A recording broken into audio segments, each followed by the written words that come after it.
Marcus Chun wiped his nose with the back of his sleeve as he walked through the crowded hallways of Jefferson High School. The familiar tickle had been bothering him all morning, growing stronger with each passing hour. At 15, he was used to the usual teenage problems, acne, homework, and trying to avoid the bullies who seemed to think his mixed heritage made him an easy target. "Hey, Dragon Boy," called out Jake Morrison from behind him. "Still pretending you're something special?" Marcus ignored the taunt, just as he had been doing for the past 3 years. The nickname had started when some kids discovered his mother's collection of Asian dragon artwork in their apartment. What they didn't know was that his mother, Dr. Sarah Chun, was one of the world's leading experts in ancient mythology and had been researching dragon legends across cultures for over 2 decades. The tickle in his nose grew worse as he entered his chemistry class. Mrs. Patterson was already writing equations on the whiteboard when Marcus took his usual seat in the back row. The sensation felt different today, not like a regular cold or allergy. It was warmer, almost like there was heat building up inside his sinuses. "Today we'll be discussing combustion reactions," Mrs. Patterson announced, turning to face the class. "Can anyone tell me what happens when hydrogen meets oxygen under the right conditions?" Several hands shot up, but Marcus wasn't paying attention. The warmth in his nose was spreading, creating an odd pressure behind his eyes. He tried to breathe slowly through his mouth, hoping the feeling would pass. The last thing he needed was to have a sneezing fit in front of everyone. 20 minutes into the lesson, the pressure became unbearable. Marcus felt his eyes begin to water as the warmth concentrated into a sharp, burning sensation. He raised his hand weakly, hoping to ask for permission to visit the nurse, but before Mrs. Patterson could acknowledge him, the inevitable happened. The sneeze erupted from him with surprising force, but instead of the usual spray of moisture, a brilliant stream of orange and gold fire shot from his nose and mouth. The flames stretched nearly 6 feet across the classroom, instantly vaporizing a plastic chair and leaving scorch marks on the concrete wall. The room fell completely silent. 28 pairs of eyes stared at Marcus in absolute shock. Mrs. Patterson's mouth hung open, her marker frozen halfway to the whiteboard. Someone's pencil clattered to the floor. Did he just breathe fire?" whispered Amy Rodriguez from the front row. Marcus touched his face gingerly, expecting to find burns, but his skin felt completely normal. In fact, he felt better than he had all morning. The pressure was gone, replaced by an odd sense of relief and energy he had never experienced before. I don't know what just happened," Marcus stammered, standing up from his desk. "I'm sorry, The fire alarm began blaring throughout the school, triggered by the smoke detectors in the classroom.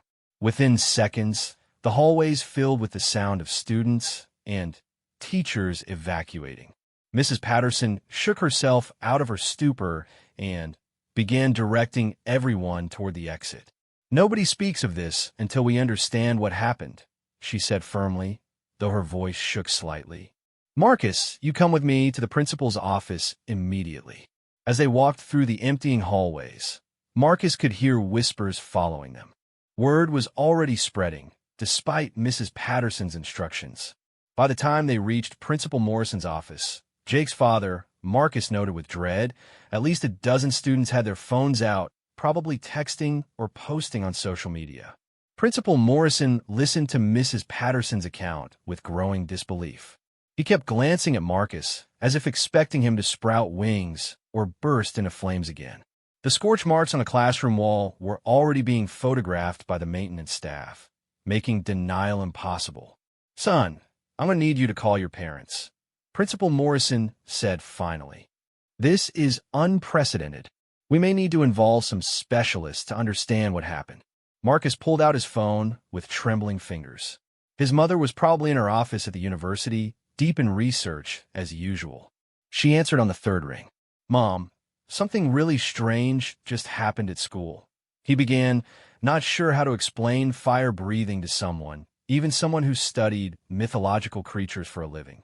"Marcus, you sound upset. What's wrong?" "I sneeze fire. Actual fire. In chemistry class." There was a long pause on the other end of the line. When his mother spoke again, Her voice had changed completely, urgent and worried in a way he had never heard before. "Don't say another word about this to anyone else," she said quickly. "I'm coming to get you right now. And, Marcus, pack a bag when you get home. We might need to leave town for a while." The line went dead, leaving Marcus staring at his phone in confusion. His mother's reaction suggested she knew something about what was happening to him, but that seemed impossible. How could breathing fire be anything other than a complete medical mystery? Principal Morrison was making his own phone calls, probably to the school district and possibly to other authorities.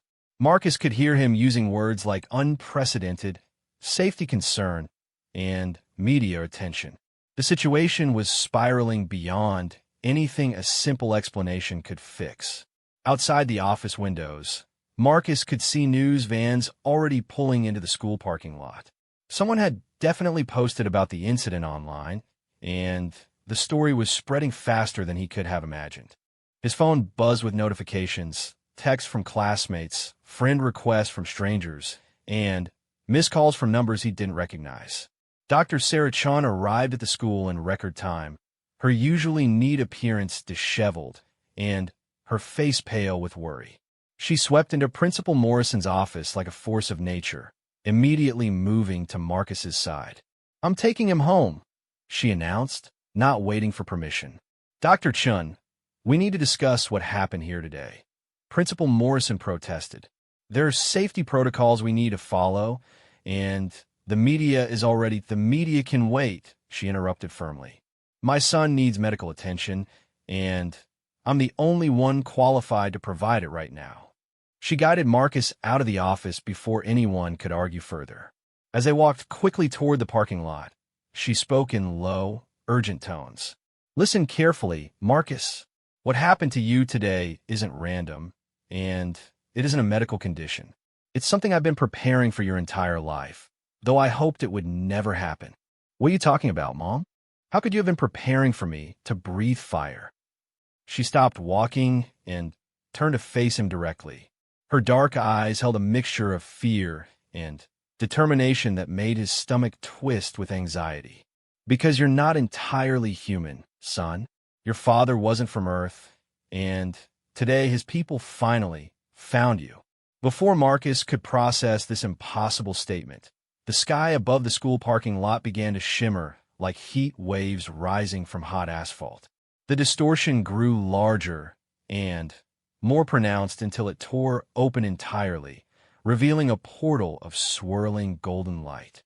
Through the opening came creatures that shouldn't exist, magnificent dragons with scales that reflected every color of the rainbow. They moved with grace and intelligence, their massive forms somehow elegant as they descended toward the school grounds. Students and teachers who had been evacuated to the parking lot screamed and scattered in every direction. The largest dragon, its scales a deep emerald green shot through with veins of gold, landed directly in front of Marcus and his mother. When it spoke, its voice resonated like distant thunder, but somehow Marcus understood every word perfectly. "Young prince," the dragon said, lowering its great head in what could only be described as a bow. "We have been searching for you for many cycles. The fire within you calls to your true home, and your people have great need of your return." Marcus stared up at the magnificent creature, his mind reeling. Everything he thought he knew about his life, his family, and his place in the world had just been shattered by a single sneeze and the arrival of beings from legends and mythology. His mother's hand tightened on his shoulder, and when he looked at her, he saw that she was crying, not from fear, but from what looked like relief mixed with profound sadness. "I always knew this day would come," she whispered. "I just hoped I'd have more time to prepare you." The emerald dragon's golden eyes studied Marcus with an intensity that made him feel exposed, as if the creature could see straight through to his soul. Around them, chaos continued as students and teachers fled in terror, but the dragon seemed focused only on him. "I don't understand," Marcus said, his voice barely audible over the sound of sirens approaching in the distance. You're calling me Prince, but I'm just a regular kid from Seattle. I can't even pass algebra, let alone be royalty of dragon people. The dragon made a sound that might have been laughter, a warm rumbling that seemed to vibrate through the ground. Young one, your human education has taught you much, but nothing of your true heritage. The fire that burns within you is not human. It is the sacred flame of the Drakmari, the ancient dragon lords who ruled the stars before your species learned to make tools. Dr. Chin stepped forward, her face set with determination despite the tears still streaming down her cheeks. Valdris, I kept my promise. I raised him as human, gave him a normal childhood. But he's still my son, no matter what blood flows in his veins. The dragon, Valdris, inclined his massive head respectfully. Sarah Chun, scholar of legends and keeper of secrets, your devotion has not gone unnoticed. You have done more than was asked of you, and the prince is strong because of your care. Marcus looked back and forth between his mother and the dragon, feeling like he was trapped in someone else's dream. Mom, you knew? All these years, you knew I wasn't completely human. Your father saved my life during an archaeological expedition in Tibet, she explained, her voice steady despite her obvious emotional pain. I was caught in an avalanche, and he appeared out of nowhere, not in human form, but as himself, a dragon. He could have let me die to preserve the secret of his people, but instead he rescued me. She paused, glancing at Valdris as if seeking permission to continue. The dragon nodded solemnly. We fell in love, Marcus. It sounds impossible, I know, but love doesn't follow the rules of science or biology. He stayed with me for 2 years, learning to take human form, learning about our world. When you were born, he had to return to his people. There was a war brewing, and they needed their strongest warriors. Va? Marcus asked, though part of him already dreaded the answer. Valdris spread his wings slightly, the membrane between them catching the afternoon light like stained glass. The Void Hunters have found our realm, young prince. They are a plague that devours entire star systems, leaving nothing but empty space in their wake. For 15 of your human years, we have fought them across a dozen worlds. The dragon's expression grew grave. We are losing Prince. Our fire burns bright, but it is not enough against their hunger for destruction. The prophecies speak of one who carries both human creativity and dragon flame, a bridge between worlds who can forge new weapons and strategies that neither race could develop alone. Marcus felt the weight of impossible expectations settling on his shoulders like a lead blanket. But I'm 15 years old. I've never been in a fight in my life. The biggest challenge I've faced is avoiding bullies at school. Yet you carry the creative spark of humanity and the ancient fire of your father's line, Valdris replied. Do you think it coincidence that your flame manifested in a chemistry class? Your human education has taught you to understand the building blocks of matter itself. Combined with dragonfire, such knowledge could reshape the very nature of warfare. In the distance, Marcus could see military helicopters approaching, their rotors beating the air with increasing urgency.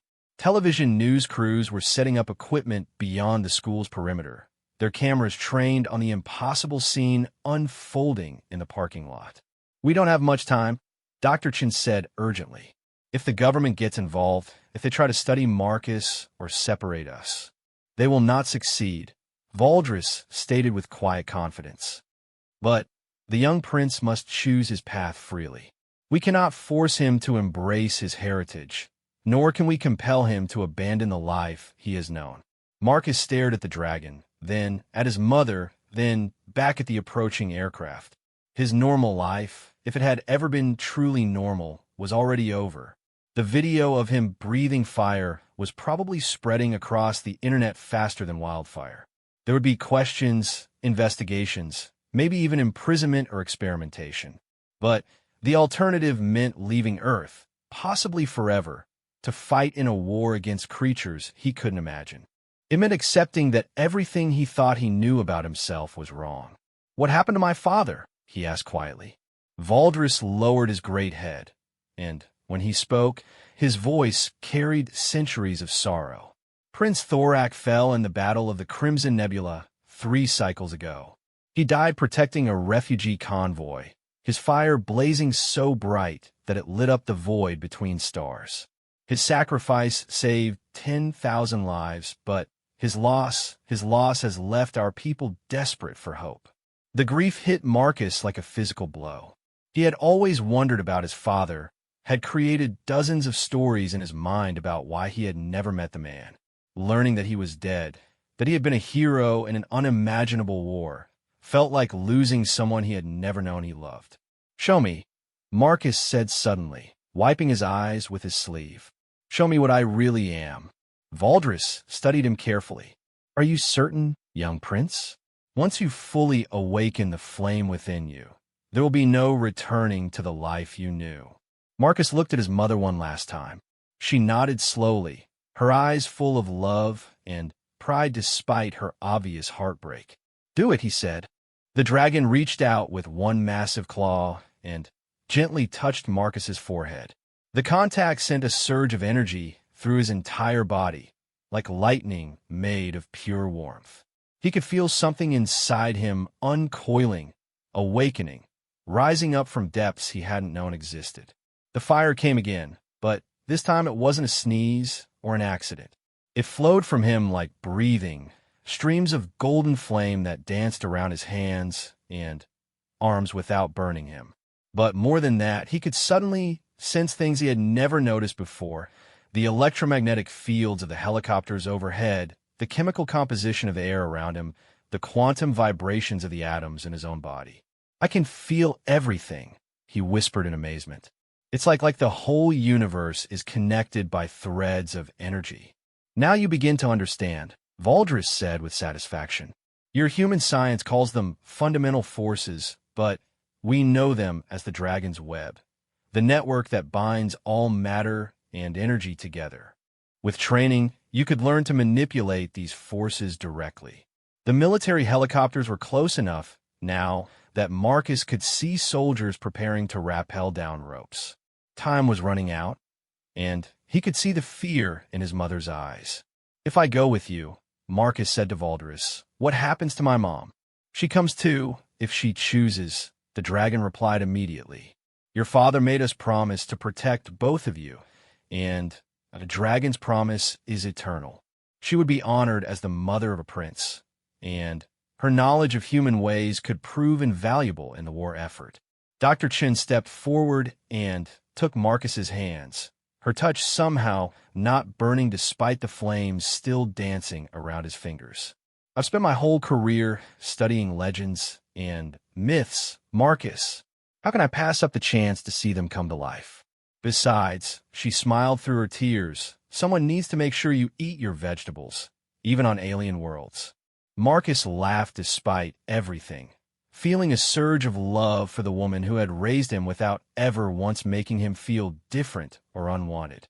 The decision suddenly seemed obvious. "Okay," he said, turning back to Valdris. "But I'm not going as some helpless prince who needs protection. If my people are dying in this war, then I want to learn to fight. I want to learn everything: dragon magic, human science, whatever it takes to make a difference." Valdris bared his teeth in what Marcus somehow knew was a dragon smile. "Now you sound like your father's son. Very well, young prince. Let's go home and begin your true education." The great dragon spread his wings and spoke a single word in a language that sounded like controlled fire. The portal above them expanded, revealing a glimpse of impossible beauty. Floating cities made of crystal and metal, dragons soaring through alien skies, and in the distance, stars that burned with every color of the spectrum. Marcus took his mother's hand and stepped forward toward his destiny, the flames around him blazing brighter as he prepared to leave the only world he had ever known to save the one where he truly belonged. The journey through the portal felt like being inside a lightning bolt made of pure starlight. Marcus held tight to his mother's hand as reality twisted around them, colors bleeding together in ways that shouldn't exist. When a sensation finally stopped They found themselves standing on a platform of polished black stone that seemed to float in the middle of space itself.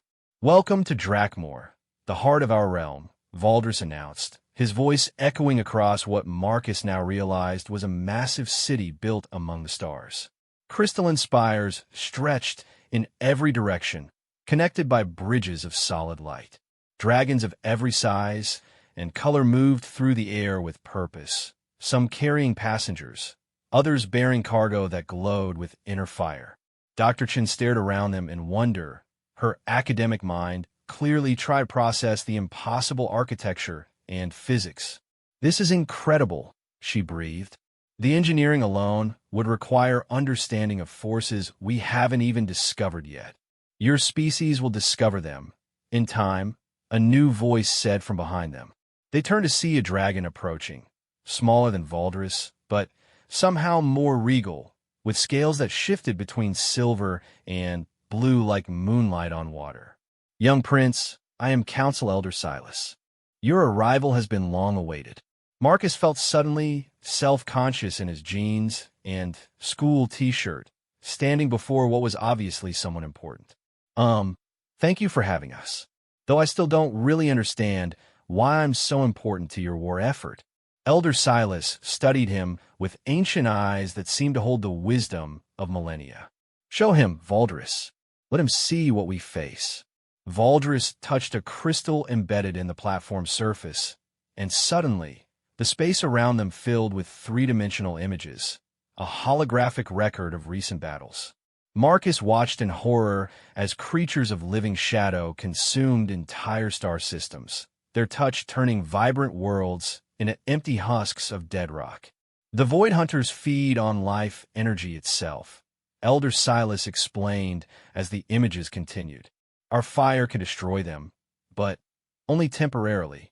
They reform from the darkness between stars, growing stronger with each world they devour." The hologram shifted to show dragon fleets engaging the shadow creatures in space.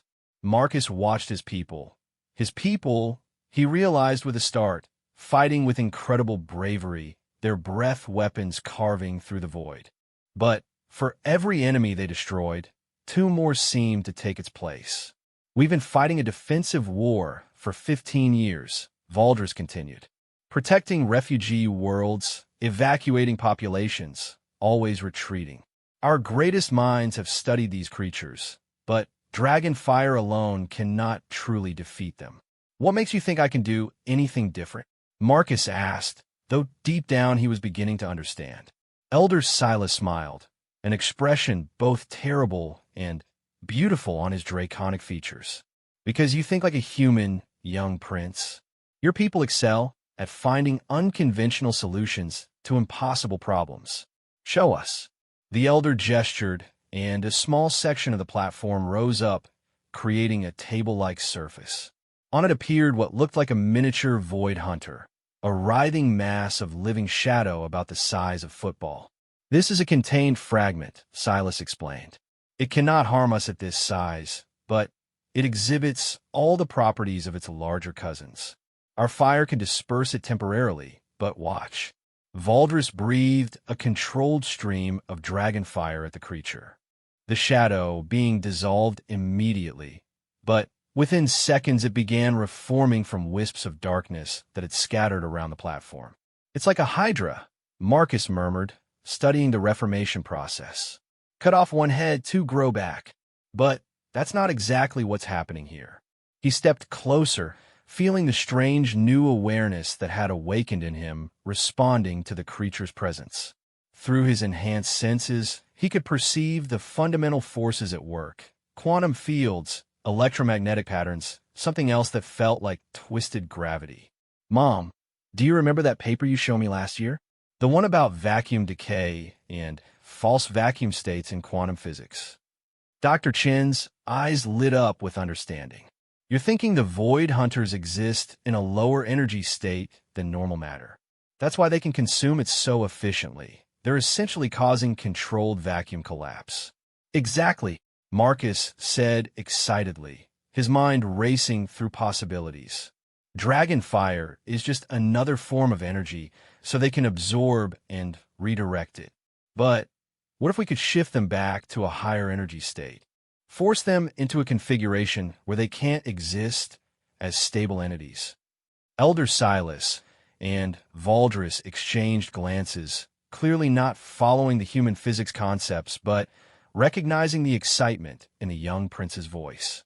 The problem is generating enough energy to cause that kind of quantum state shift, Dr. Chun continued, warming to the theoretical challenge. You'd need something like a controlled fusion reaction, but portable enough to use in battle. Marcus felt the dragon fire stirring within him again, but this time he paid attention to its fundamental nature. It wasn't just burning, it was a direct manipulation of atomic bonds, a way of exciting matter at the subatomic level through pure will. What if dragon fire isn't actually fire at all? He asked suddenly. What if it's a form of controlled nuclear fusion? The dragons are basically living fusion reactors, and their breath weapons are streams of superheated plasma controlled by some kind of biomagnetic field. Valdris looked stunned. I have never thought of our flame in such terms, but your description matches the sensation of breathing fire. There's indeed a magnetic component to how we shape and direct it. Then, that's our answer, Marcus said with growing confidence. We don't need to make the fire hotter or more powerful. We need to change its fundamental frequency, tune it to disrupt the quantum fields that allow the Void Hunters to maintain coherence. He reached out toward the miniature shadow creature, feeling his newfound abilities responding to his will. Instead of the golden flames that had emerged before, this time the fire that flowed from his hands was a brilliant white blue, like looking directly into a star. The moment the modified flame touched the Void Hunter fragment, the creature didn't just dissolve. It collapsed inward on itself with a flash of released energy, leaving nothing behind but empty space. Quantum destabilization, Dr. Chun said in amazement. You actually caused it to quantum tunnel out of existence. Elder Silas stared at the empty space where the creature had been. It's not reforming. In all our centuries of study, we have never seen one of them truly destroyed. The best part is that I can teach others to do this, Marcus said, turning to face the assembled dragons. It's not just about raw power, it's about understanding the underlying physics and applying them correctly. Dragon fire is already the perfect delivery system. We just need to adjust the frequency. Valdris spread his wings wide in a gesture of celebration. The prophecies were true. The bridge between worlds would bring new weapons to the war. Not just weapons, Marcus corrected firmly. Knowledge, understanding. The real power isn't in the techniques themselves. It's in the way human science and dragon instinct can work together to solve problems neither could handle alone. Over the following weeks, Marcus threw himself into his training with an intensity that surprised everyone, including himself. He learned to shape dragon fire with scientific precision while studying the ancient combat techniques of his father's people. More importantly, he began teaching groups of dragon warriors how to modify their own flames using human scientific principles. The first major test came sooner than expected. A Void Hunter fleet had been detected approaching a refugee world on the edge of Drakmor's space, and Marcus insisted on joining the defense force despite his limited training. You are not ready for true combat, young prince, Elder Silas protested. The techniques are still too new, too untested. The techniques work perfectly in controlled conditions, Marcus countered. And every day we wait is another day those creatures get closer to people who need our help. Besides, isn't that what being a prince means? Being willing to risk yourself to protect your people. Dr. Chun, who had been working with dragon scholars to analyze Void Hunter behavior patterns, supported her son's decision. He's right about the urgency, Silas. And his human perspective has already proven invaluable. Sometimes you need fresh eyes to see solutions that experience as hidden. The battle that followed would later be known as the turning of the tide. Marcus flew into combat strapped to Valdris's back, his modified dragon fire carving through Void Hunter formations like they were made of mist. But more impressive than his individual performance was watching the squadron of dragons he had trained working together, their coordinated quantum-tuned breath weapons creating cascading destabilization fields that collapsed entire enemy formations. For the first time in 15 years, the dragon forces won a decisive victory without losing a single warrior. The refugee world was saved, and the Void Hunter fleet was completely destroyed rather than simply scattered. Standing on the platform of a Dragon Command ship afterward, watching the liberated world's sunrise paint the sky in brilliant oranges and golds, Marcus felt something he had never experienced before: the deep satisfaction of finding his true purpose. "Your father would be proud," Valdris said quietly, landing beside him with careful grace. "I wish I could have met him," Marcus replied, then smiled. "But I think I understand now why he fell in love with Mom. She's taught me that the best way to honor the past is to build a better future." Dr. Chun joined them on the platform, her tablet full of notes about quantum field dynamics and dragon physiology. "So, what's next for the prince who sneezes fire?" Marcus laughed, feeling the warmth of dragon flame dancing harmlessly around his fingers. "Next, we teach the rest of the galaxy that humans and dragons together are more than the sum of their parts. And then we make sure no one else has to lose their father to creatures that feed on darkness." As if responding to his words, his dragon fire blazed brighter, carrying within its light the promise of victory against the void and the hope of peace among the stars.